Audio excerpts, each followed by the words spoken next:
never slow up, no I don't take shit. I got no love for the fakeness. If you wanna play tough and wanna hate this, I'll always show up. I don't ever slow up, no I don't take shit. I got no love for the fakeness. If you wanna play tough and wanna hate this, I'll always show up and make a statement. I don't ever slow up, no I don't take shit. I got no love for the fakeness. If you wanna play tough and wanna hate this, I'll always show up and make a statement.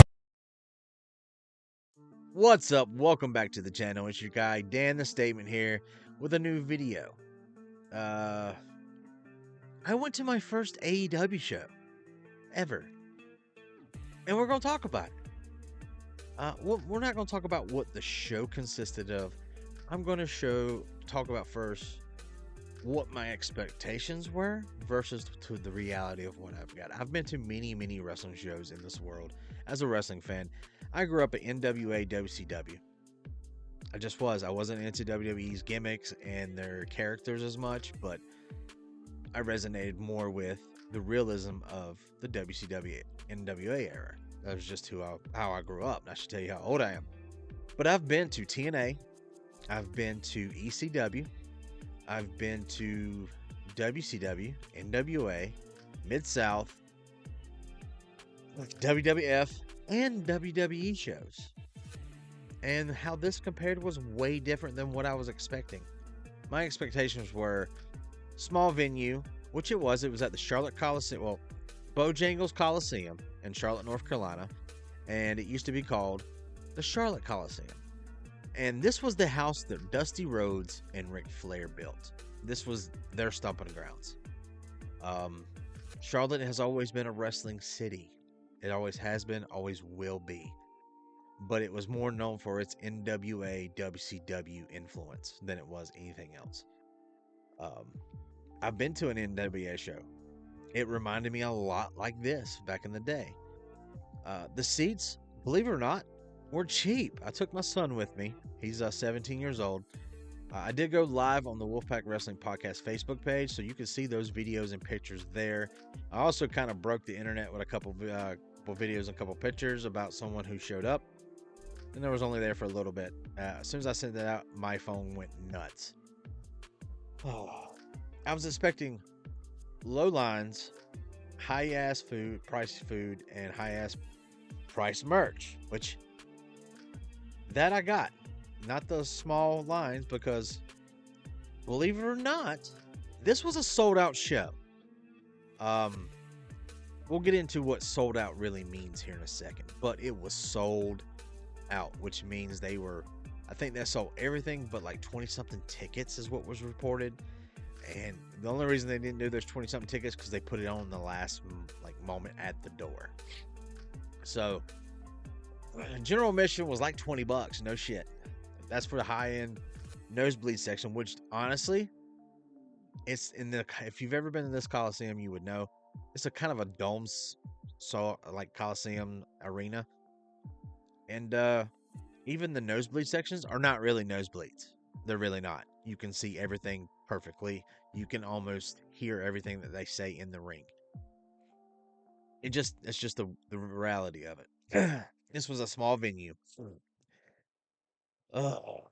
Did I enjoy myself? Fuck yeah, I enjoyed the hell out of myself. We got to watch a little bit of Ring of Honor. First, they taped it. They did 3 or 4 matches for Ring of Honor. Then they switched over and getting ready to go live for Collision. And they did the Collision show. And I also went back and watched on Max Collision to tell you the difference that I saw from being there live versus what we saw on TV. And that was the major reason I really wanted to go, was to see the two different ones. We all sit at home and watch wrestling, and we're like, I wonder what it'd be like to be there during this moment. And then I wanted that experience, and I was like, you know what? It's a good father-son trip, so let's roll with it. Let's go. So we did. I had a lot of fun. He had a lot of fun. Am I an AEW fan? I'm a fan of wrestling, period. I know a lot of people are like, oh, it's not the same type of wrestling. Shut up. Stop being tribalistic. Wrestling is wrestling. Yeah, it may be a different type of wrestling, but it's still wrestling and it's still entertainment. Oh boy, oh boy, oh boy. What can I say? I will say this. From AEW versus WWE live events, AEW is more engaged with the crowd. Between segments, like when you guys are getting commercials, we're getting the ring announcer walking around talking to people, doing dances and stuff, and giving out prizes, and then they count in TV back. And there is a time delay. It was like a 3-minute time delay from what we saw to what the people on Max or TNT saw. There were some really good matches, guys, because after Collision ended, we also got more Ring of Honor. And at the very end, we got a nice little Legends versus Chris Jericho and the Learning Tree type kind of thing. And we also got a lot of Tony.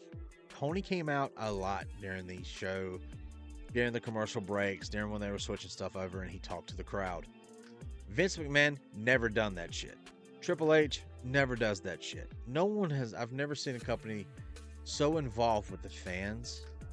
And now I understand why a lot of people are very tribalistic about AEW. I will give them the positives on that. Tony came out 2 or 3 times, got on the mic and was talking to people. At the end of the night, he's like, I am not leaving here. He goes, I'm going to make sure that every kid I get to talk to, every child here, and sign autographs. And I saw, you know what? That's fucking cool. Yeah. Until he kicks me out, I'm going to sign every autograph for every kid I can find. Good night. Tony, is he famous? He's just the owner of the business. But you got to think, he's been killing it for 5 years. Now, do I have my gripes with AEW? Absolutely. I think everyone in the world has a gripe with AEW. But everyone in the world also has a gripe with WWE. So, I mean, it could be tribalism, but it also, I'm not a big fan of Tony Khan. But I respect AEW, and I respect the talent they have there. There's a lot of great talent there, guys.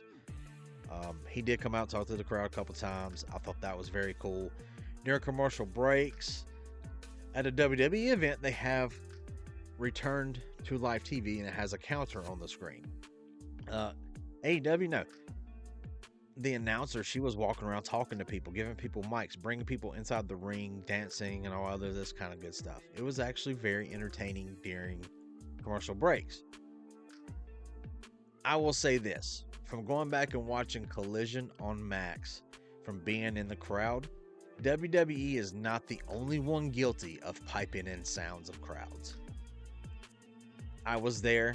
The pops that came on when we were there that was so loud were minuscule on Collision on Max, but the pops that were humongous in the building,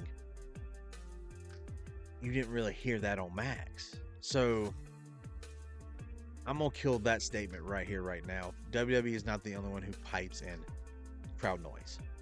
The biggest pop of the night, you gotta think, on this card we had Chris Jericho in a Learning Tree versus Rated FTR with Code. Ugh. You think that would be the loudest pop of the night? No. The biggest pop of the night was, believe it or not, Beast Mortos. He got the hugest pop. I don't know why. I like him as a wrestler, but he got the biggest pop. Second biggest pop went to Jeff Jarrett. Yes. And that was the shortest match on the card. And the one thing that everybody wanted to know about, as soon as I sat down, I recognized someone. Basically, she was wearing a hoodie with a hood over her head. And this was after Ring of Honor, they taped a couple of those matches. And right before Collision started, like 20 minutes, we had a special dark match with the Dark Order versus, I can't remember who it was, somebody I just didn't know, with special guest ring announcer JoJo. Miss JoJo Rotunda was there. Joe Rotunda was there, and that was a nice surprise. The announcer got on the ring, was like, for this next match being a dark match, we would like to give a special guest welcome and ask if they could do us a favor. if she could be the special ring announcer for this next match. And they even said, former WWE talent, JoJo. The place went nuts when we heard her name. When she got into the ring, guys, I could tell you this right now. She misses it. I know that it probably hurts her heart to be in the ring, but she misses it. That was very enjoyable, and that was a very, very good moment for everyone in that building, especially for her. She's been through so much lately, but my AEW experience, to be honest with you, was great. I don't understand. The arena was filled. That's what a lot of people keep saying. Oh, it's not filled. It was actually filled.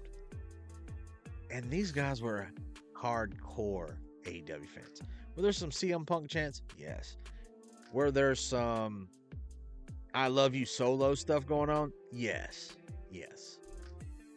Every person that we ran into, and we got to meet the Rock and Roll Express for like the 13th millionth time. I love them. I grew up with them. Those are my Hardy Boys when I was growing up. So my son, he's a Hardy Boy fan. So it was like that. And he's met them more than I have. He's taken so many pictures. I need to do like a collage of all the pictures he's taken with Rock and Roll. They were a big part of the show as well. They did a meet and greet before the show, and you were supposed to pay for it. Honestly, they didn't check anybody's ticket stubs, nothing. And everyone got to take pictures with them and have a little conversation with them. So it wasn't just VIP. So that I thought was cool. They didn't charge everybody for a VIP. And then I found out later that, no, you didn't charge for that VIP access for them. The only thing you got overcharged was to go backstage and meet two people. And they were letting people meet Chris Jericho and Edge. Granted, those were the two biggest names in their opinion there. I was disappointed about the roster. We got on TV and in the building, we got to see John Moxley and the Death Riders, but they were in a backstage segment. They never made its way out to the ring. I thought that was sucks. That sucked. Second thing is believe it or not, the Learning Tree versus Rated FTR match was not long at all. It wasn't. And when I watched it on TV, you heard all these big ass pops. It was no pops for them. It really wasn't. Told you the biggest pops: JoJo, Beast Mortos, Brian Cage, Briscoe, Garcia got a good pop. Yeah, it was not a bad show. I enjoyed it. My son enjoyed it. I just wanted to get on here and let you know about my first experience with AEW. As far as the building be sold out, and people need to learn real terms when they say sold out. Sold out doesn't mean every ticket is sold. Sold out, if you look it up, even on the dictionary in online, it means over 90% capacity. Yes, was the hard cam side a little lean with people? Yes, most of that was filled with the wrestlers' families and friends.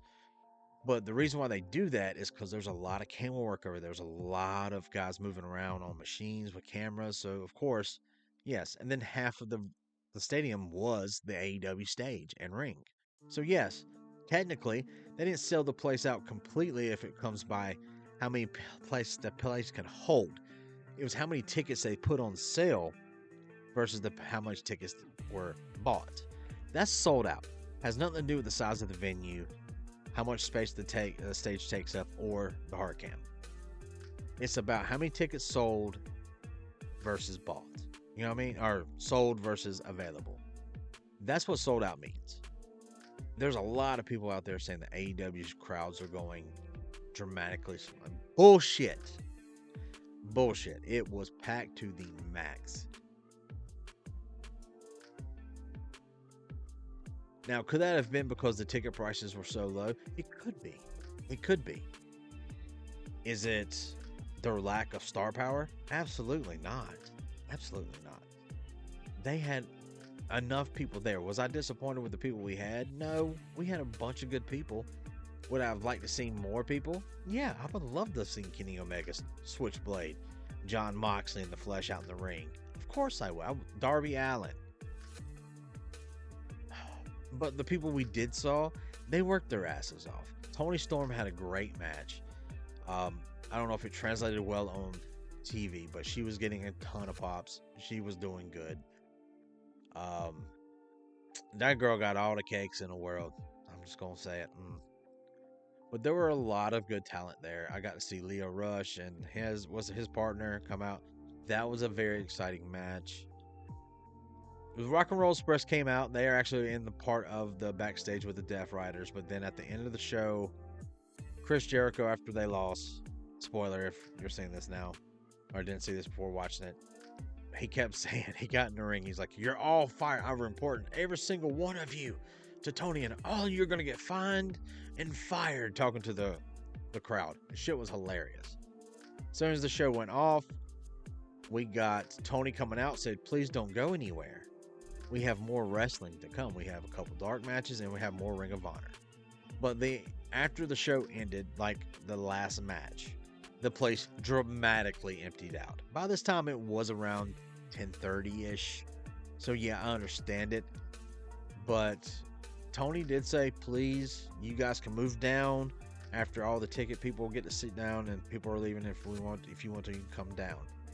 And the camera work on Collision on Max did not give the crowd any justice whatsoever. They didn't do any wide panning shots, which they should have. But the lighting was mostly focused in the middle of the arena for the wrestling. And Charlotte Coliseum, or Bojangles Coliseum, is rinky-dink. It's old. So they didn't have enough lighting to go out to the crowd. So that I was disappointed about. It didn't translate well on TV. But like I said, the biggest pop of the night, believe it or not, was Beast Mortos. And I thought that was hilarious. And that was the best match on the card, was the 4-way for the $100,000. That was the best match live in the building watching. That was the best match. And that surprised the hell out of me. That is also, if you go on the Wolfpack Wrestling Podcast's Facebook page, you'll see those reactions. You'll see and hear the pops from those guys. Believe it or not, Edge and them did not get a big pop. They got a decent pop just because of the music. Everyone was singing Edge's song. It's Alter Bridge. Of course we're going to sing it. But the merch was a little expensive. At a WWE event, I paid for a hoodie close to $60-something. At the AEW event, $75 for this. And this is on the back. The only reason I bought this is on the back. It said, "This is where the best wrestle."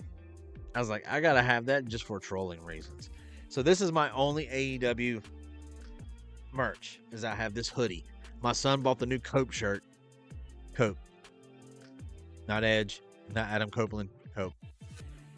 That's a badass looking shirt. He paid $40 for a t-shirt. At WWE, I think I paid close to $20-something for a t-shirt. I guess it just depends. Their merch at AEW was very slim too. They didn't have a lot to choose from. They didn't.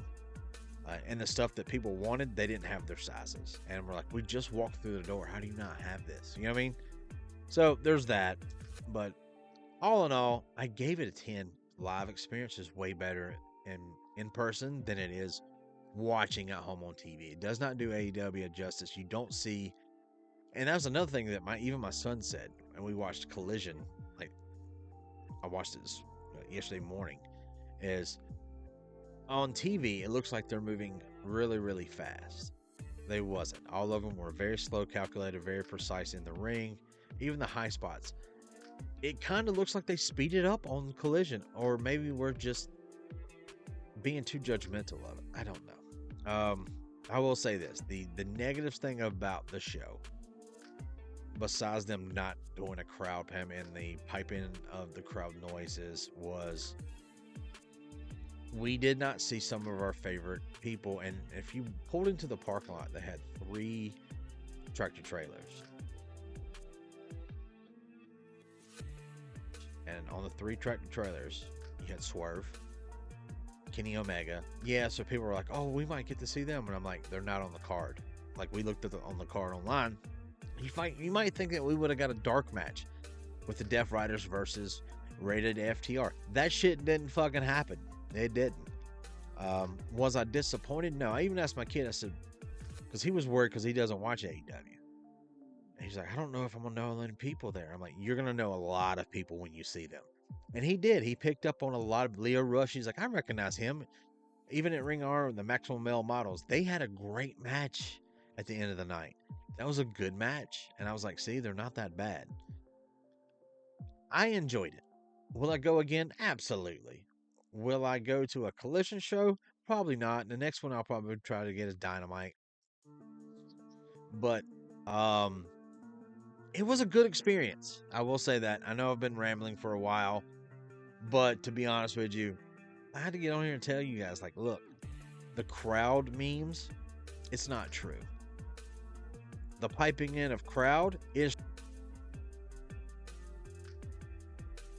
true. They're just as guilty as WWE, because when I watched it on Collision, certain people didn't get pops in the arena. They got extra pops on TV. I'm telling you. They're lying to you. So, but I just want to go on here and go ahead with this. Tonight we have Netflix on Raw. We are doing a quick podcast afterwards. It will not be long. Ginger. A little bit of Ginger is actually going to be live on TikTok the entire show for reaction. So if y'all want to see her, go check her out. I will try to do a live tonight on YouTube. I want to. I'm going to try to. I don't know if I'm going to get to. I really want to take the time to watch it and sink in all of everything that could happen. So I'm also probably going to do, because of the podcast, I probably won't do a Monday Night Raw review, but I might. I don't know yet. I don't know. But like I said, guys, I just want to come here and rant a little bit about AEW and let you know what I was able to entertain versus what I was able to experience inside the arena. And thank you guys for coming out. The subscribes have gone up, the likes are going up, the commenting's are going way better. Leave your shout outs in the comments, guys. I would love to talk to you guys about wrestling. It's a great sport, it's a great community. So also check us on the Wolfpack Wrestling Podcast Thursday 7:30ish on YouTube, Facebook, Instagram, and TikTok. As always, I hope you guys are having a great new year. And I hope you guys are just excited as I am about the world of wrestling. And tonight, Netflix goes Raw. And as always, guys, be good people.